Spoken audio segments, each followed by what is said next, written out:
এই ভিডিওটা তোমরা যারা সবাই কলেজ পড়ুয়া বা কলেজে উঠতেছো অথবা কলেজে ফার্স্ট ইয়ারটা শেষ করছো বা ফাইনাল এক্সাম দিবা, জাস্ট তাদের জন্য। কেননা তোমাদের এই সময়টা কীভাবে পড়াশোনা করা উচিত তোমরা আসলে অনেকে এটা ভালো করে জানোই না। তোমরা ভাবো যে আচ্ছা ঠিক আছে ভাই, কলেজে উঠছি, একটু চিল করব, ঘুরবো ঘাড়বো, শেষ পড়াশোনা, এরপর 2 মাস 3 মাস বা হাফ ইয়ারলি পর শুরু করবো বা পরীক্ষা আসলে পড়বো। এভাবে করে কি হয়, তোমরা তোমাদের লাইফের বেস্ট 1.5 থেকে 2টা বছরটা নষ্ট করো। কারণ এইটার উপর বেস করে তোমাদের ইন ফিউচার তোমরা যে অ্যাডমিশনের পরীক্ষাগুলো দিবা, তোমরা যে ভার্সিটিতে পড়াশোনা করবা, সেটা অনেকটুকু ডিপেন্ড করে। অনেকেই যারা আসো, যারা মানে অনেকে ভালো বলো যে ভাই জাস্ট অ্যাডমিশনে চান্স পাইলে লাইফ সেট না, এটা কিছুই না, এটা একটা ধাপ মাত্র। হ্যাঁ, এটা একটা ধাপ মাত্র হইতে পারে, বাট এটা তোমার লাইফকে একটা অন্য একটা স্টেজে নিয়ে যাবে, যেখানে সেই ছেলেরা চান্স পাবে না আর তুমি চান্স পাবা।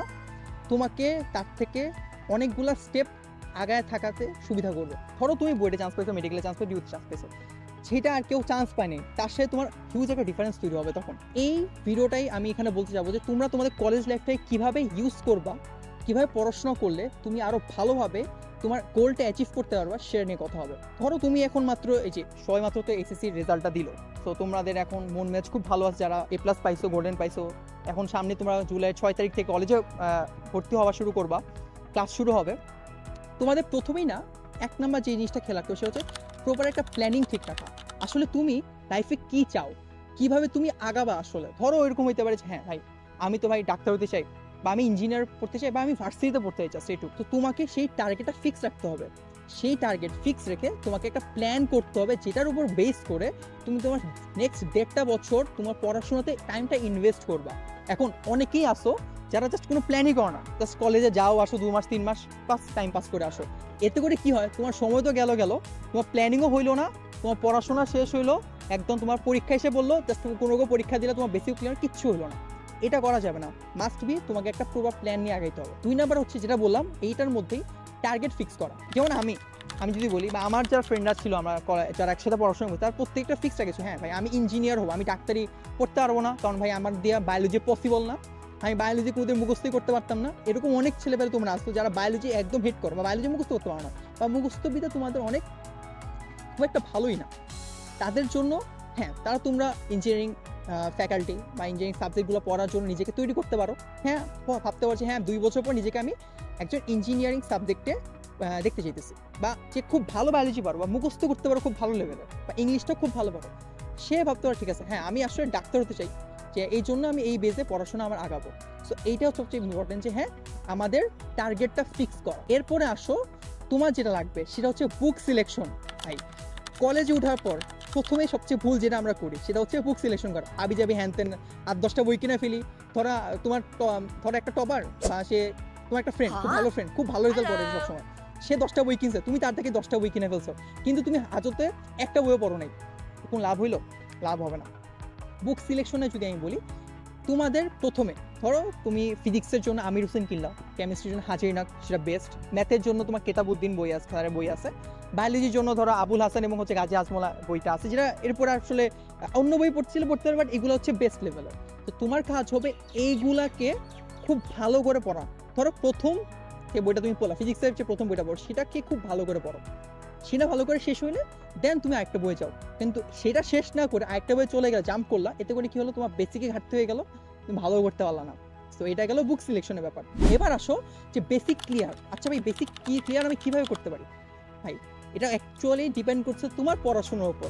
তুমি কত ভালো পড়াশোনাটা বুঝতেছো, কত ভালো পড়াশোনাটা তুমি অ্যাপ্লাই করতে পারছো তোমার এক্সাম হলে গিয়ে, সেটা তোমার বেসিক উপর ডিপেন্ড করে। এখন একটা পড়া খুব ফাস্ট পড়বা না, যেটা আমি অলওয়েজ বলি, যে একটা পড়াশোনা কখনই ফাস্ট পড়বো না, একটু স্লোতে বুঝো, ডিটেইলডে বুঝো, ডিটেইলডে জিনিস ম্যাথটা বুঝো, থিওরিটা বুঝো, দেন সেটাকে অ্যাপ্লিকেশনের সময় গিয়ে ফাস্ট পড়াশোনা করো। ম্যাথ সলভিং ক্ষেত্রে ফাস্ট করো, থিওরি যখন বুঝতেছো সেটা স্লো বুঝো, দেন ম্যাথ সলভিং ক্ষেত্রে ফাস্ট করো। মানে এটা কি হচ্ছে, তুমি স্লো পড়াশোনা করে আগে, দেন সেটাকে তুমি অ্যাপ্লাই করছো ফাস্ট ওয়েতে।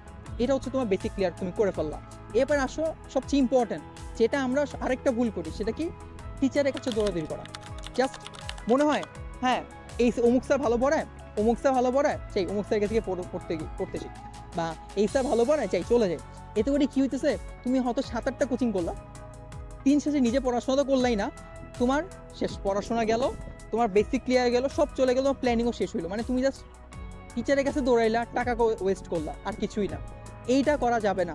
স্পেসিফিকভাবে চেষ্টা করবে ইন্টারের সাবজেক্টগুলো অ্যাকচুয়ালি নিজে ভালো করে পড়াশোনা করা যায়, চেষ্টা করো নিজে একটু ভালো করে পড়ে। যেটা পারতেছো না সেটা তোমার ফ্রেন্ডসদের শেয়ার করো, ক্লাসে টিচার আছে তাদের সাথে জিজ্ঞেস করে কীভাবে করা যায়। আরেকটা হচ্ছে যে হ্যাঁ, তুমি এবার তোমার যদি মনে হচ্ছে না তুমি পারতেছো না, দেন একটা টিচারের কাছে, তোমার একটা মেন্টর তুমি রাখতে পারো, সে বাসায় টিচার রাখতে পারো, অথবা কোনো অন্য একটা টিচারের কাছে তুমি এটা পড়াশোনা করতে পারো, সেটা কলেজের টিচার হতে পারে, যে কোনো টিচার হতে পারে।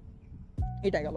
এরপর সেটা আসবে, ধরো তুমি একটা, এবার যেটা আসবে সেটা হচ্ছে টেস্ট পেপার সলভিং। একটা কথা আমি উল্লেখ করবো, সেটা কি, তোমার একটা চ্যাপ্টার পড়া ক্লিয়ার হয়েছে, বাট সেই চ্যাপ্টারটা তুমি কতটুকু দক্ষতা অর্জন করছো সেটা ডিপেন্ড করবে তোমার টেস্ট পেপার সলভিং, সৃজনশীল সলভের উপর, ক্রিয়েটিভিটি সলভের উপর।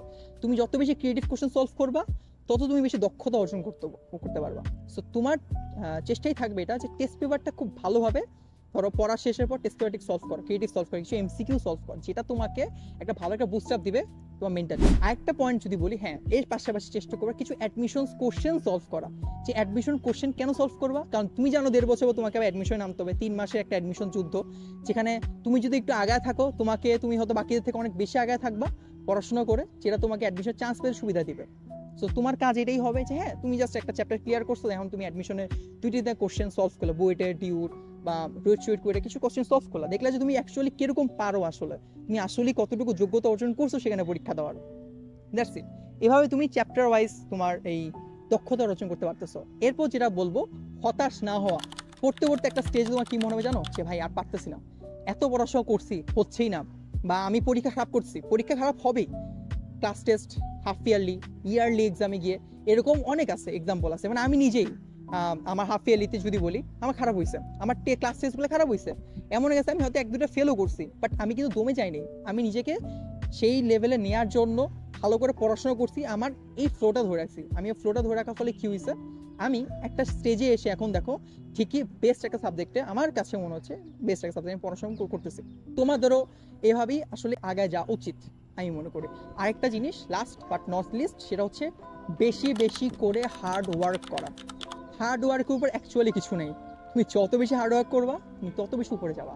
কারণ তুমি যদি পরিশ্রম না করো, তুমি যদি পড়াশোনা না করো, তুমি আর যাই হোক কিছু অ্যাচিভ তুমি চাচ্ছ সেটা তুমি অ্যাচিভ করতে পারো, তুমি শুধু ড্রিম দেখে যেতে পারবা, ড্রিমটা ফুলফিল করতে পারবে না। তো আমি তোমাদের বলবো যে এই জিনিসগুলো ফলো করে তুমি তোমাদের এই কলেজ লাইফটাকে সুন্দরভাবে অতিবাহিত করো, পড়াশোনা করো, চান্সগুলোকে কাজে লাগাও, অ্যাডমিশনে ভালো একটা রেজাল্ট করতে পারবা, কলেজ লাইফে তোমার এইচএসসি এক্সামগুলোতে ভালো রেজাল্ট করতে পারবা, সেটা তোমার সামনের দিনগুলোতে অনেক ভালো একটা বুস্ট আপ দিবে।